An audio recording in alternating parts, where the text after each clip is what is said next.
हमारे पृथ्वी के फॉर्मेशन के बाद जब 25 करोड़ साल पहले कॉन्टिनेंट्स का बनना शुरू हुआ, तब हमारा India south America, Australia, Africa और अंटार्कटिका का एक हिस्सा था, जिसके दूर दूर तक एशिया का कोई नामो निशान नहीं था। पर फिर आज इंडिया एशिया का हिस्सा कैसे बन गया है? आज वर्ल्ड मैप में इंडिया इन सभी देशों से इतना दूर कैसे हो गया? क्या आपके पास है इन सवालों का जवाब? Well, I am pretty sure नहीं होगा, और कोई बात नहीं, इस पर तो आज हम डीप डिस्कशन करेंगे। लेकिन इसके साथ हम ये भी जानेंगे कि कैसे हमारा इंडिया का फॉर्मेशन डायनासोर्स का अंत करने में एक बहुत ही बड़ा हाथ रखता है, और इस सच की सच्चाई आपको कुछ ही देर में जानने को मिलेगी। पर उससे पहले एक और जानने वाली बात यह है कि आज इंडिया इन सभी देशों से दूर एशिया में आ तो गया है, लेकिन एशिया की धरती के साथ एक होने के बाद से ही इंडिया धीरे धीरे करके हर साल थोड़ा थोड़ा करके एशिया के नीचे धंसता ही जा रहा है, जिसकी वजह से and it's kind of mean but India ना चाहते हुए भी नेपाल में होने वाले भूकंपों को जन्म दे रहा है।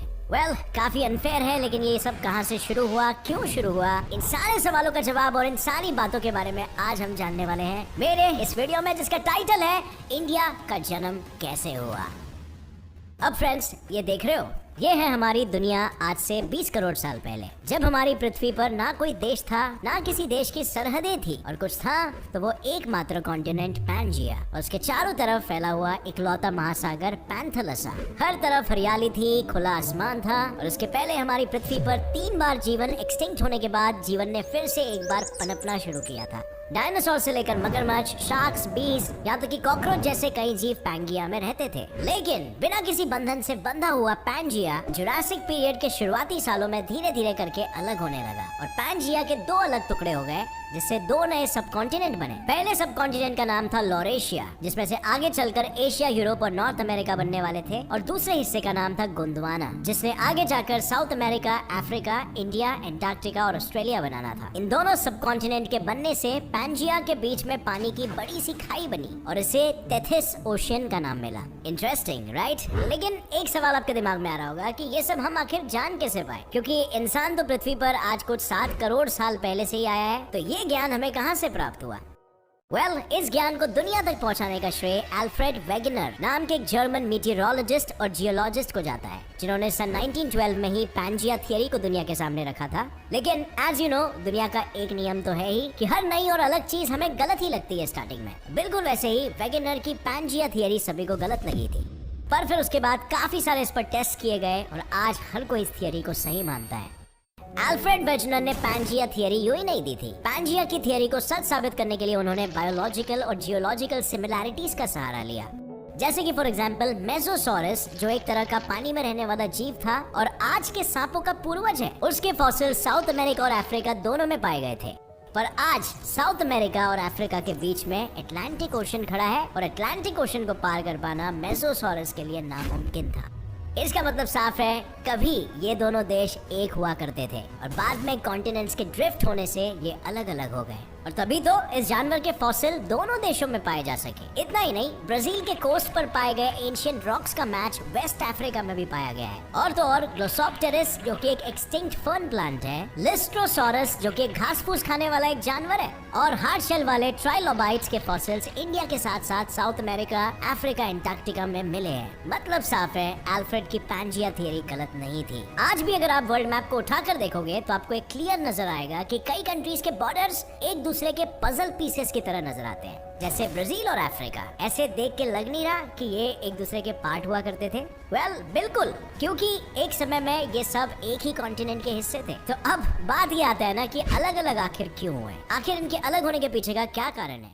सो फ्रेंड्स, इसका सबसे आसान जवाब है कॉन्टिनेंटल ड्रिफ्ट, यानी धरती पर जो अलग अलग टेक्टोनिक प्लेट्स है ना, उनका अलग होना। अब इसे और आसान भाषा में समझाओ तो टेक्टोनिक प्लेट्स अर्थ के मैंटल के ऊपर जमी क्रस्ट है, जिस पर अर्थ के कोर यानी उस हिस्से से जहाँ पर सूरज जितनी गर्मी है, वहाँ से निकलती गर्मी आकर टकराती है, जिससे टेक्टोनिक प्लेट के नीचे का क्रस्ट या पत्थर गर्म होने लगता है और ऊपर की तरफ जाने लगता है, और ऐसे में टेक्टोनिक प्लेट के ऊपर के ठंडे पत्थर नीचे की ओर आते हैं, और अंदर की गर्मी से वो गर्म होकर ऊपर जाते हैं, जिससे एक कॉन्वेक्शन साइकिल बन जाता है। और जैसे जैसे साइकिल चलती है, कॉन्टिनेंट के टेक्टोनिक प्लेट्स एक दूसरे से दूर होने लगते हैं, और इसी बढ़ती दूरी की वजह से भी पैंजिया 2 हिस्सों में अलग होकर लॉरेशिया और गोंडवाना बन गया था। अब फ्रेंड्स, पांजिया से गोंडवाना कैसे बना और पांजिया थियरी सही है ये तो हमने जान लिया है, लेकिन अब इंडिया गोंडवाना से कैसे अलग हुआ ये जानने के लिए हमें आज से 13 से 14 करोड़ साल पहले जाना होगा। ये देखो, टेक्टोनिक प्लेट्स की मूवमेंट्स की वजह से इंडिया ने नॉर्थ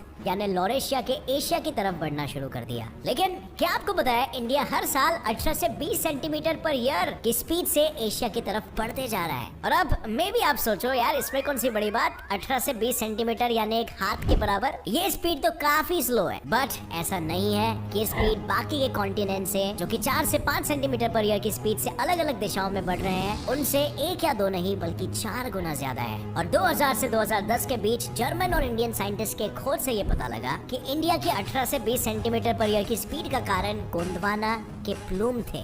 अब ये प्लूम क्या होते हैं? वेल, प्लूम्स असल में और कुछ नहीं बल्कि एक तरह के बहुत ही गर्म मैंटल रॉक्स होते हैं जो वर्टिकली पृथ्वी के कोर से क्रस्ट की तरफ जाते हैं, कुछ इस तरह जैसे आप देख सकते हो।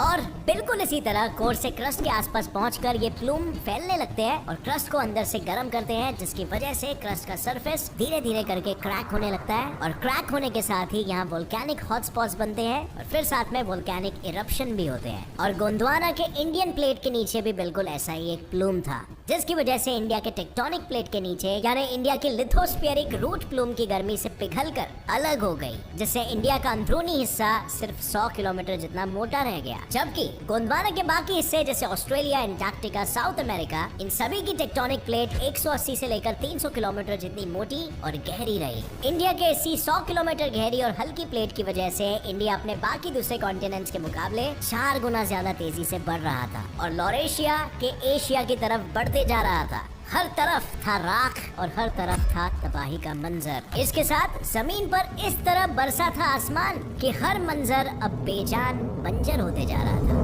दुनिया से डायनासोर्स को खत्म करने का कारण चिक्सुलब एस्टेरॉइड को माना जाता है। इस एस्टेरॉइड ने 6.5 करोड़ साल पहले धरती पर गिरकर हिरोशिमा नागासाकी के न्यूक्लियर ब्लास्ट से 10 बिलियन गुना ज्यादा स्ट्रॉन्ग ब्लास्ट किया था, जिसकी वजह से हमारे पृथ्वी का 75% जीवन खत्म हो गया। लेकिन जैसे मैंने आपको बताया कि डायनासोर्स के खत्म होने के पीछे इंडिया का भी बहुत ही बड़ा हाथ था। तो यूनिवर्सिटी ऑफ मिशिगन के एक रिसर्च की माने तो उन्होंने महाराष्ट्र के डेक्कन ट्रैप्स की एक स्टडी में पाया कि जो 6.5 करोड़ साल पुराने फॉसिल उन्हें मिले थे ना, उनमें मर्क्यूरी का लेवल बहुत ही हाई था। यानी एस्ट्रॉइड के इफेक्ट के पहले ही वोल्केनिक इरप्शन जिससे इंडिया के डेक्कन ट्रैप्स बने थे, उसी के वजह से वहाँ की हवा में पॉइजनस गैसेस मौजूद थी।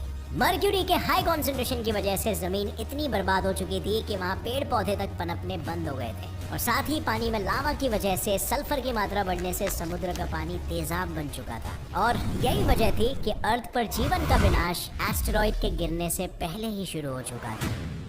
और ये कुछ दिन, महीने, साल में नहीं रुका। Volcanic eruptions millions of years तक चलते रहे। प्रिंसटन यूनिवर्सिटी की गीता केलर के रिसर्च के मुताबिक इससे पृथ्वी की 60% पॉपुलेशन प्रभावित हो रही थी और इस पर आज भी कई सारे साइंटिस्ट डिबेट कर रहे हैं। पर माना जाता है कि ये ज्वालामुखी एस्ट्रॉइड के गिरने के 400,000 साल पहले ही धरती को तबाह करना शुरू कर चुके थे और जब चिक्सुलब आया तो उसने तो बस इस तबाही को एक्सटिंक्शन में बदल दिया और इसी की वजह से आज दुनिया डायनासोर से बच गई है। What a relief, right? Well, अब हमने डायनासोर्स का अंत देख लिया, पांजिया से गोंडवाना बनते हुए देख लिया और गोंडवाना से इंडिया के अलग होने की कहानी के बारे में भी हमें पता चल गया। अब देखते हैं पांजिया से शुरू इंडिया के सफर का अंतिम पड़ाव। तो आइए देखते हैं आखिर इंडिया और एशिया का भारत मिलाप हुआ तो आखिर कैसे। चलिए चलते हैं आज से 5 करोड़ साल पहले के समय में और ये रहा अपना इंडिया पूरी तेजी से आगे बढ़ते हुए और ये रहा एशिया इंडिया के टकराने का इंतजार करते हुए और ये हुई दोनों की टक्कर, जिसकी बदौलत आज हमारे पास हिमालय श्रृंखला है। लेकिन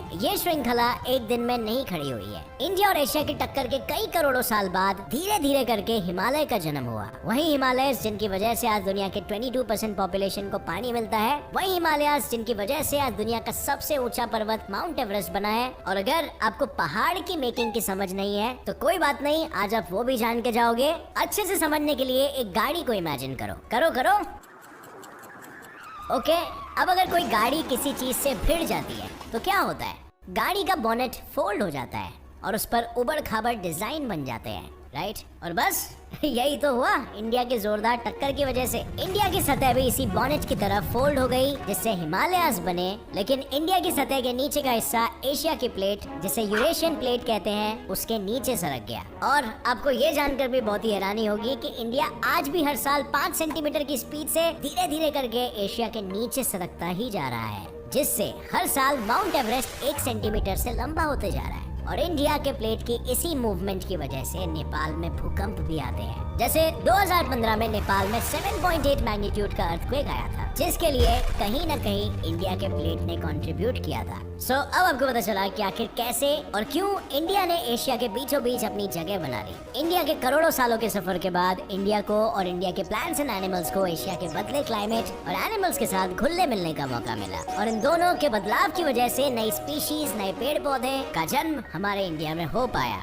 So that's it। हमारे इंडिया का जन्म कैसे हुआ, इसकी कहानी आपको अभी पता है। लेकिन क्या आपको पता है अल्फ्रेड वेजनर की पैंजिया थियरी में सिर्फ 25 करोड़ साल पुराना वाला पैंजिया ही नहीं था। वेजनर के मुताबिक आज से करीबन 25 करोड़ साल बाद एक बार फिर से ये सारे कॉन्टिनेंट वैसे ही एकजुट होंगे जैसे वो पैंजिया से टूटकर अलग होने से पहले थे। और साइंटिस्टों ने इस 2B इवेंट को पैंजिया प्रॉक्सिमा का नाम दिया है। और पता है जब ऐसा हो जाएगा तो क्या होगा? वेल, तब एक इंसान इंडिया से अमेरिका चलकर जा पाएगा। पर फ्रेंड्स, 25 करोड़ साल अभी से बहुत दूर है, भविष्य में कुछ भी हो सकता है, but it's always cool to think about possibilities, right? तो फ्रेंड्स, ये था इंडिया का वो इतिहास जिससे आप अभी तक अनजान थे। हमारी दुनिया, हमारा इंडिया कितनी मुश्किलों और कितनी सदियों के कठोर परिश्रम के बाद आज बन पाया है जिसे हम आज देखते हैं, जैसे जो इंसानों को जीवन और जीवन जीने के लिए हर वो चीज देता है जो हमारे लिए जरूरी है। और इसीलिए शायद हमें इस दुनिया की थोड़ी सी ज्यादा कदर करनी चाहिए,